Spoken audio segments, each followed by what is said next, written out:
Hello guys, কেমন আছো তোমরা সবাই? আশা করি ভালো আছো। আজকে আমি আর আমার দিদি চলে যাচ্ছিলাম ইমল। দেখো, আমরা শ্যামনগর স্টেশনে চলে এসেছিলাম ট্রেন ধরার জন্য, আর আমাদের ট্রেন ইতিমধ্যে ঢুকে গেছে। তো আমরা ট্রেন ধরে চলে আসলাম শিয়ালদা, ওখান থেকে এলাম চাঁদনি। এই দেখো ইমল। তো আমরা এখন আছি ইমলের সামনে। চলো ইমলে গিয়ে, হ্যাঁ আমরা আজকে এসেছিলাম আমার দিদির নতুন আইপ্যাডের প্রোটেক্টর এবং কভার লাগাতে।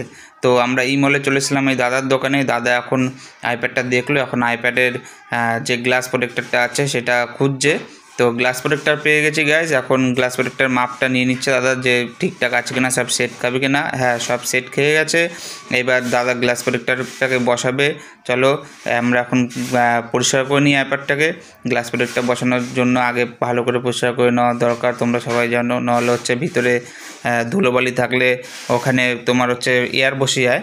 তো দাদা এখন গ্লাস প্রোটেক্টরটা বসাচ্ছে খুব সুন্দরভাবে।